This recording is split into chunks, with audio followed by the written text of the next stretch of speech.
नमस्कार साथियों, एसीएफ की क्वेश्चंस की श्रृंखला में मैं आपको 18 क्वेश्चन तक बता चुका था।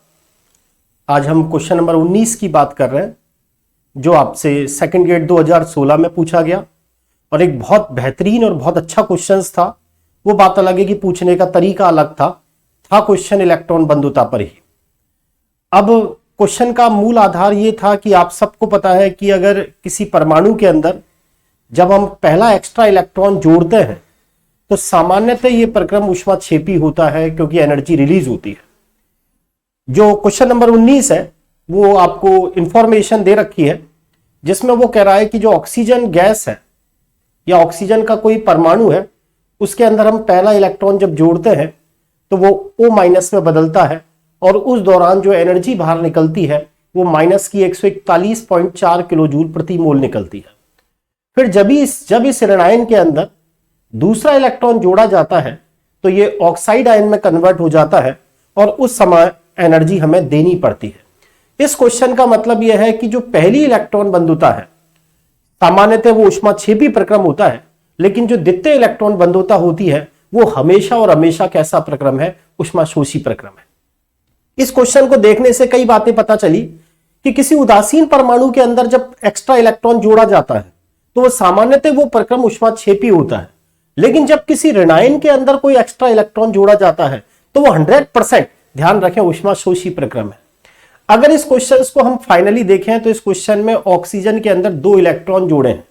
जब हमने पहला इलेक्ट्रॉन जोड़ा है तो वो प्रक्रम ऊष्माक्षेपी है, एनर्जी रिलीज हुई है, लेकिन दूसरे प्रक्रम के अंदर हमने ऋणायन के अंदर इलेक्ट्रॉन जोड़ा है और ऋणायन में जब इलेक्ट्रॉन जोड़ा जाता है तो जो आने वाला इलेक्ट्रॉन है उसको ऋणायन रिपेल करता है और हमें एनर्जी देने की आवश्यकता होती है। यही कारण है कि द्वितीय इलेक्ट्रॉन बंधुता हमेशा ऊष्माशोषी प्रक्रम होती है। अब किसी परमाणु के अंदर अगर आप एक इलेक्ट्रॉन जोड़ते हो तो वो सामान्यतः प्रक्रम ऊष्माक्षेपी होता है, लेकिन जब उसके अंदर आप एक से ज्यादा इलेक्ट्रॉन जोड़ते हो और फाइनली रिजल्ट देखा जाए तो ध्यान रखें वो प्रक्रम हमेशा ऊष्माशोषी होता है। उसमें डेल एच की वैल्यू हमेशा और हमेशा पॉजिटिव ही आनी है। इसमें इंफॉर्मेशन दे रखी है और आपसे कहा है ऑक्सीजन से जब ऑक्साइड आयन का निर्माण होता है तो आपको यह बताना है कि कुल ऊर्जा में कितना परिवर्तन हुआ। पहले तो एनर्जी रिलीज हुई, बाद में एनर्जी देनी पड़ी, तो नेट चेंज इन एनर्जी क्या हुआ, कुल ऊर्जा के अंदर परिवर्तन क्या हुआ। अब देखें आप, ये क्वेश्चन क्या कहना चाह रहा है। ये क्वेश्चन ये कहना चाह रहा है जैसे ऑक्सीजन गैस है,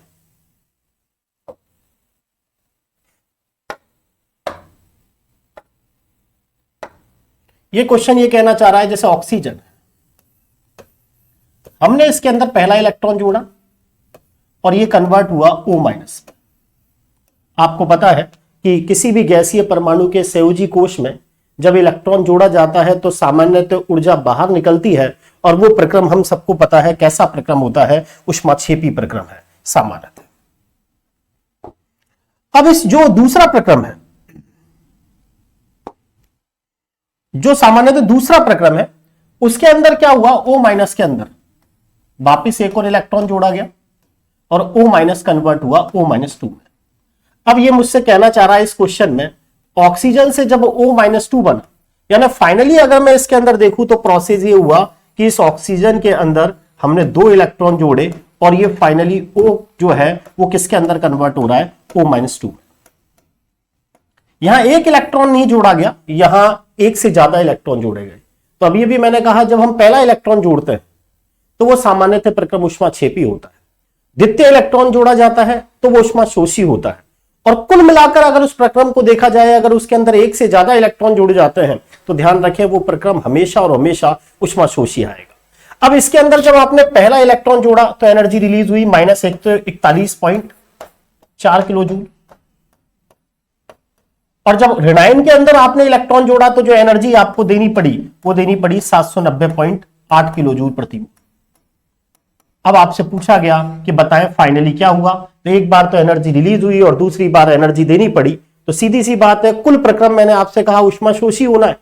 अगर किसी परमाणु के अंदर एक से ज्यादा इलेक्ट्रॉन जोड़ते हैं तो फाइनली वो प्रक्रम ऊष्माशोषी होना है। तो ये बात तो क्लियर है, सेकंड ऑप्शन और फोर्थ ऑप्शन तो हो ही नहीं सकता, क्योंकि इस ऑक्सीजन के अंदर 2 इलेक्ट्रॉन जोड़े गए और फाइनली जो है रिजल्ट ये आना है कि वो ऊष्माशोषी प्रक्रम होगा।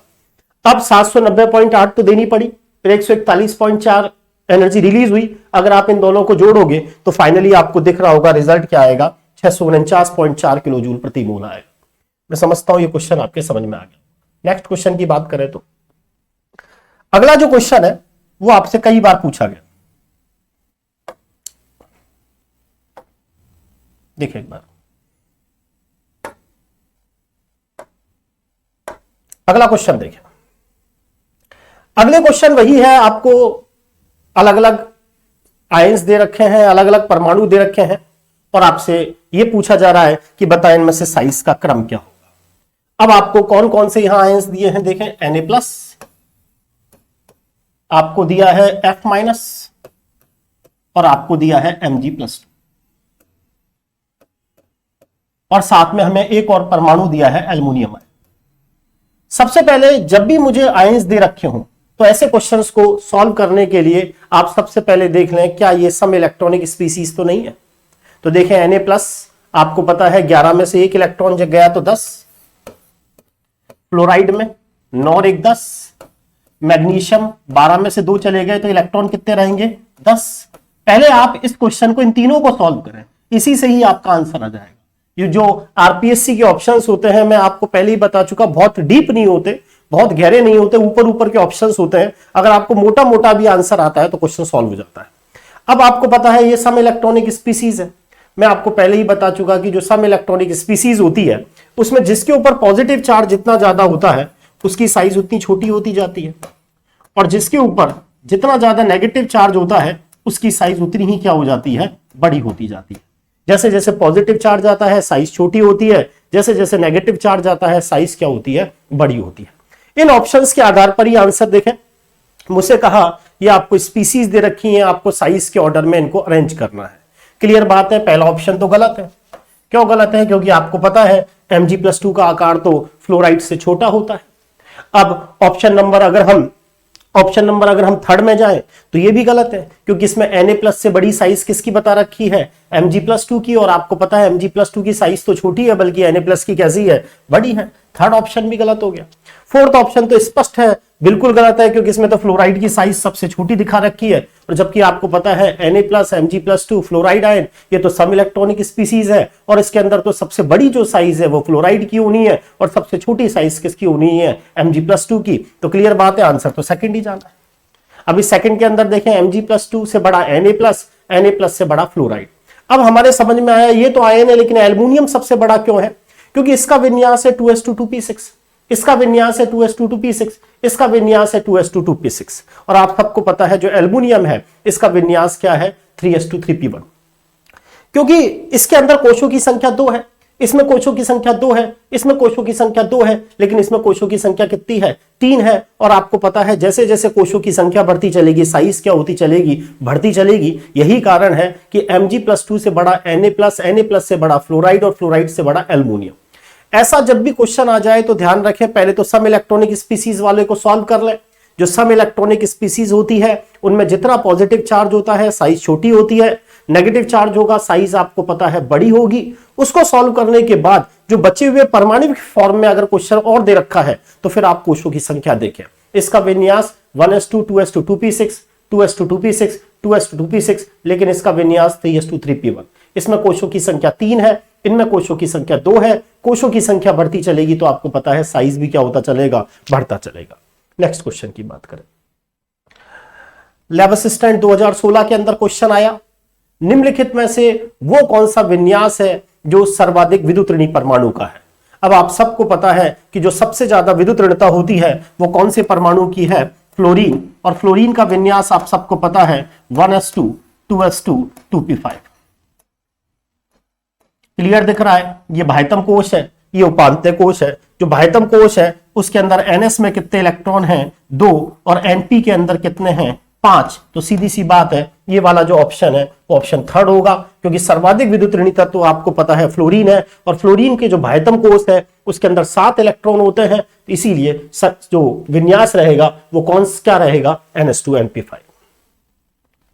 नेक्स्ट क्वेश्चन देखें, यह कहता है कि किसी परमाणु के अंदर जब हम 2 क्रमिक आयनन विभव को देखते हैं तो उनके मान में वृद्धि होती है, और जब आयनन विभव में वृद्धि होती है तो निम्न में से किसमें वृद्धि के कारण होता है? ध्यान से समझे क्वेश्चन क्या कहना चाह रहा है।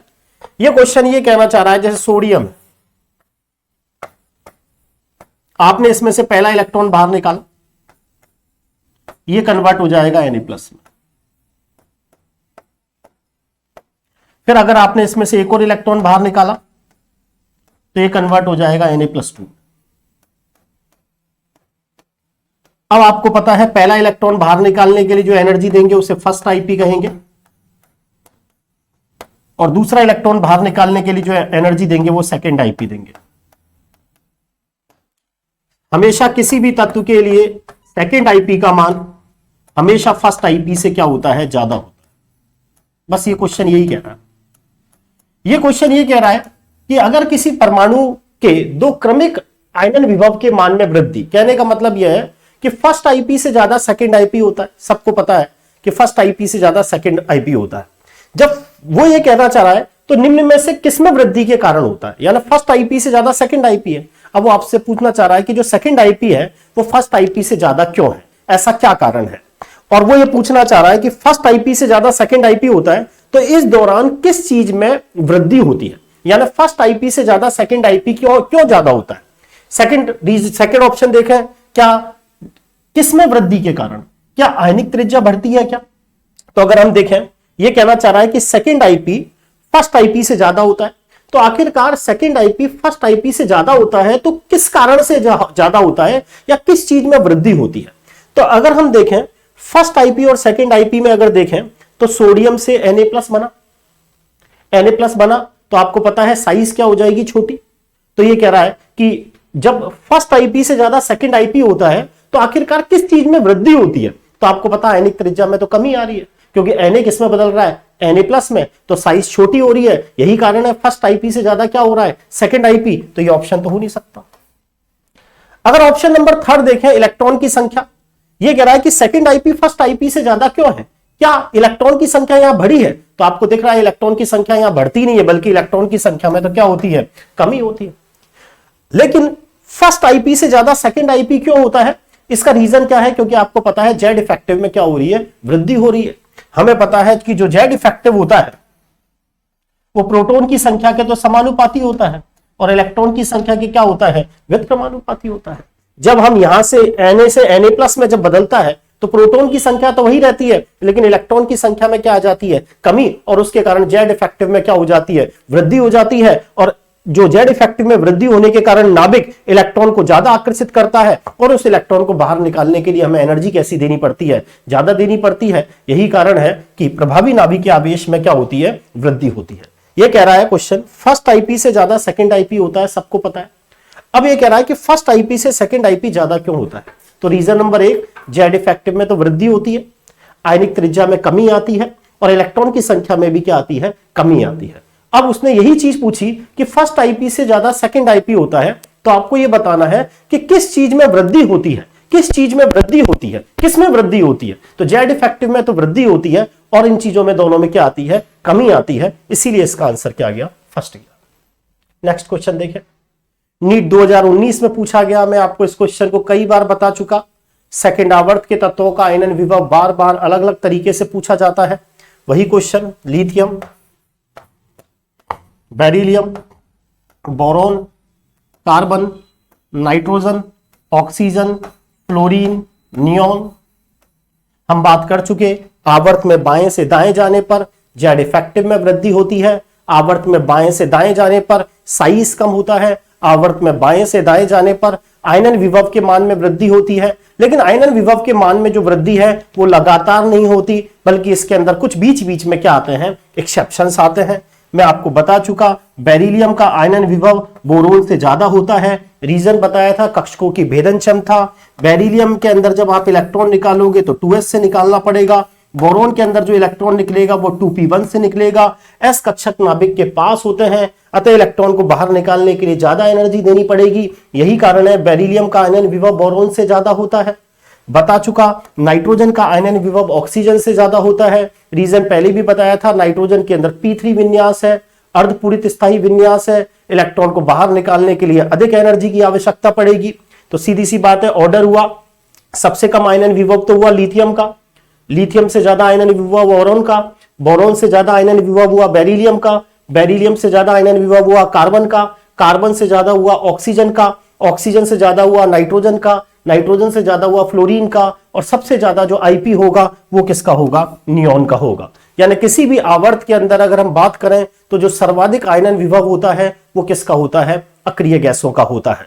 बाएं से दाएं जाने पर आयनन विभव में लगातार वृद्धि नहीं होती। बेरिलियम का आयनन विभव बोरॉन से ज्यादा है, कक्षकों की भेदन क्षमता, नाइट्रोजन का आयनन विभव ऑक्सीजन से ज्यादा है, अर्धपूरित स्थायी विन्यास होने के कारण अपने आवर्त में सर्वाधिक आईपी अक्रिय गैसों का होता है। रीजन आपको पता है NH2 NP6 स्थायी विन्यास होने के कारण। समझ में आ गया होगा। नेक्स्ट क्वेश्चन देखिए। अगला क्वेश्चन नीट 2019 में पूछा गया, इनमें से उभयधर्मी हाइड्रोक्साइड कौन सा है। हमने बात की थी उभयधर्मी ऑक्साइड्स की कि वे ऑक्साइड जो अम्ल और क्षार से क्या कर सकते हैं, रिएक्शन कर सकते हैं। इनमें से उभयधर्मी ऑक्साइड कौन सा है, ये चारों की चारों सेकेंडरी वर्ग के हाइड्रोक्साइड है। बेरिलियम का हाइड्रोक्साइड, मैग्नीशियम का हाइड्रोक्साइड, कैल्शियम का हाइड्रोक्साइड और स्ट्रांशियम का हाइड्रोक्साइड। थोड़ा सा अभी से ही 2-3 चीजें याद रखें, बेरिलियम का ऑक्साइड, जिंक का ऑक्साइड, एल्युमिनियम का ऑक्साइड, और एक हमने पढ़ा था Sb2O3 एंटीमनी का ऑक्साइड। मैंने आपसे कहा था ये ऑक्साइड्स ऐसे हैं जो उभयधर्मी होते हैं, और इनके हाइड्रोक्साइड्स भी कैसे होते हैं, उभयधर्मी होते हैं। इनके हाइड्रोक्साइड अम्ल से भी रिएक्शन करते हैं और साथ में किससे करते हैं, क्षार से भी। यही कारण है कि इसका आंसर क्या होगा, बेरिलियम हाइड्रोक्साइड होगा। सेकेंडरी वर्ग के जो हाइड्रोक्साइड्स होते हैं उनमें बेरिलियम हाइड्रोक्साइड्स तो उभयधर्मी होता है, ये क्षारीय होता है, ये क्षारीय होता है, ये क्षारीय होता है। बेरिलियम के छोटे आकार होने के कारण, B+2 का छोटा आकार होने के कारण, इसमें सहसंयोजक गुण ज्यादा होने के कारण इसकी प्रकृति उभयधर्मी होती है। और शेष की कैसी होती है, आप सबको पता है, क्षारीय प्रकृति होती है। नेक्स्ट क्वेश्चन की बात करें, बहुत अच्छा क्वेश्चन है, नीट 2018 में पूछा गया। बोरॉन परिवार से रिलेटेड था, आपको वर्ग संख्या 13 दे दी। बोरॉन, एल्युमिनियम, गैलियम, इंडियम और थैलियम, और आपसे ये पूछा गया कि इनको साइज के ऑर्डर में अरेंज कीजिए। जनरली क्या होता है, वर्ग में जब हम ऊपर से नीचे आते हैं तो साइज में बढ़ोतरी होती है, वर्ग में ऊपर से नीचे आने पर कोशों की संख्या बढ़ती है, इसीलिए आकार में वृद्धि होती है। लेकिन वर्ग 13 बोरॉन परिवार है, इसके अंदर एक एक्सेप्शन आता है, वो एक्सेप्शन होता है एल्युमिनियम और गैलियम। होना तो यह चाहिए कि एल्युमिनियम से साइज बड़ी किसकी होनी चाहिए, गैलियम की, लेकिन गैलियम से बड़ी साइज थोड़ी सी किसकी होती है, एल्युमिनियम की। ऐसा क्यों है, क्योंकि जो एल्युमिनियम है इसका विन्यास है 3:3p1, और जो गैलियम है इसका विन्यास की अगर हम बात करें तो इसका विन्यास आता है argon 3d10 4s2 4p1। Boron का परमाणु क्रमांक 5, एल्युमिनियम का 13, गैलियम का 31। अब जो गैलियम है इसके अंदर क्या होता है कि जो अधिकतर इलेक्ट्रॉन होते हैं वो 3d में होते हैं, डी में, और ये 4s2 और 4p1। अब जो ये डी के अंदर जो इलेक्ट्रॉन है, ये जो डी वाले जो इलेक्ट्रॉन्स हैं, इनका जो शील्डिंग इफेक्ट होता है, जो परिरक्षण प्रभाव होता है, वो बहुत अच्छा नहीं होता। इनका परिरक्षण प्रभाव कमजोर होता है।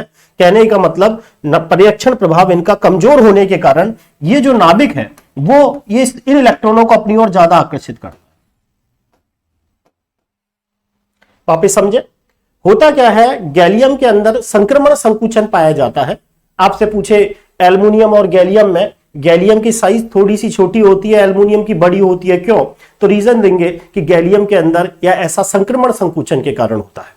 होता क्या है, अगर हम मैं गैलियम का विन्यास देखूं तो गैलियम का विन्यास है 3d10 4s2 4p1।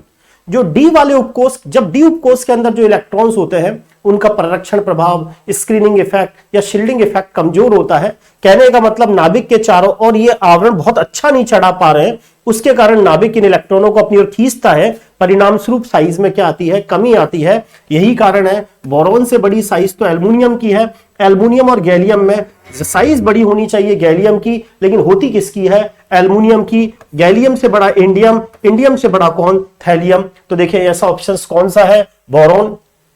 बोरॉन के बाद देखें जिसके अंदर गैलियम नंबर आएगा, फिर नंबर आ रहा होगा एल्युमिनियम का, देन इंडियम का, देन थैलियम का, इसीलिए इसका आंसर 4 गया। बोरॉन से बड़ा गैलियम, गैलियम से बड़ा एल्युमिनियम, एल्युमिनियम से बड़ा इंडियम, इंडियम से बड़ा थैलियम है। बार बार कह रहा हूं, ग्रुप नंबर 13 भी अपवाद के रूप में आता है। सामान्यतः वर्ग में ऊपर से नीचे आने पर साइज में बढ़ोतरी होती है, लेकिन वर्ग संख्या 13 में एल्युमिनियम और गैलियम में गैलियम की साइज एल्युमिनियम से छोटी होती है। ऐसा संक्रमण संकुचन के कारण होता है। बोरॉन से बड़ा गैलियम, गैलियम से बड़ा एल्युमिनियम, एल्युमिनियम से बड़ा इंडियम और इंडियम से बड़ा कौन होता है, थैलियम होता है। नेक्स्ट क्वेश्चन देखिए, निम्न में से हैलोजेंस के लिए कौन सा कथन सही नहीं है। यह कहता है फ्लोरीन, क्लोरीन, ब्रोमीन, आयोडीन की बात कर रहा है, F2Cl2 Br2I2। तो अगर हम इलेक्ट्रोकेमिकल सीरीज के अंदर देखें तो देखें इलेक्ट्रोकेमिकल सीरीज में हैलोजेंस नीचे ही नीचे आती हैं। आप आगे पढ़ेंगे कि उस सीरीज के अकॉर्डिंग देखा जाता है कि सीरीज में जो नीचे ही नीचे आते हैं उनके अंदर उनकी ऑक्सीकारक प्रवृत्ति ज्यादा होती है, और जो इलेक्ट्रोकेमिकल सीरीज में ऊपर ही ऊपर होते हैं उनमें अपचायक प्रवृत्ति ज्यादा होती है। ऑक्सीकारक प्रवृत्ति का मतलब है इलेक्ट्रॉन को ग्रहण करने की प्रवृत्ति। आप वैसे भी सोच सकते हैं हैलोजेंस की विद्युत ऋणता ज्यादा होगी, विद्युत ऋणता ज्यादा होगी तो इलेक्ट्रॉन्स को अपनी ओर ज्यादा खींचेगा। यही कारण है सभी हैलोजेंस अच्छे ऑक्सीकारक होते हैं। बिल्कुल सही है ये वाली बात। दूसरा, सभी हैलोजन एक क्षार की ऑक्सी अम्ल बनाते हैं। अब आप सबको हैलोजन के ऑक्सी अम्लों का पता होगा। हैलोजन के ऑक्सी अम्ल है HOCl, HOBr, HOI। ये सबकी सब आपको पता है एक क्षार की ऑक्सी अम्ल है, क्योंकि इनके द्वारा एक क्षार की ऑक्सी अम्ल है H+, देखें। तीसरा ऑप्शन हम पढ़ चुके, बार बार आ चुका कि क्लोरीन की जो इलेक्ट्रॉन ग्रहण एंथैल्पी होती है वो पूरी आवर्त सारणी में अधिकतम होती है। और चौथा ऑप्शन इसके अंदर गलत है, फ्लोरीन कभी भी धनात्मक ऑक्सीकरण अवस्था नहीं दर्शाता। जैसे मैं बात करूं OF2 की, तो आपको पता है ऑक्सीजन से ज्यादा विद्युत ऋणता फ्लोरीन की होती है। फ्लोरीन पर -1, फ्लोरीन पर -1, ऑक्सीजन पर कैसा चार्ज आएगा, +2। फ्लोरीन हमेशा ऋणात्मक ऑक्सीकरण अवस्था दर्शाता है, फ्लोरीन के ऊपर हमेशा नेगेटिव चार्ज आता है, और उसका रीजन आपको पता है कि इसकी विद्युत ऋणता सर्वाधिक होने के कारण ये अपनी ओर इलेक्ट्रॉन्स को खींचता है, इसीलिए इसके ऊपर हमेशा चार्ज नेगेटिव आता है। यही कारण है कि फ्लोरीन हमेशा ऋणात्मक ऑक्सीकरण अवस्था दर्शाता है, जबकि अन्य हैलोजन क्लोरीन, ब्रोमीन, आयोडीन वो धनात्मक ऑक्सीकरण अवस्था भी दिखाती हैं। उनमें रिक्त डी कक्षक की उपलब्धता होने के कारण वो +1, +3, +5, +7 तक ऑक्सीकरण अवस्था दर्शाते हैं। Thank you. आज के लिए इतना ही, नेक्स्ट हम आगे क्लास में बात करेंगे।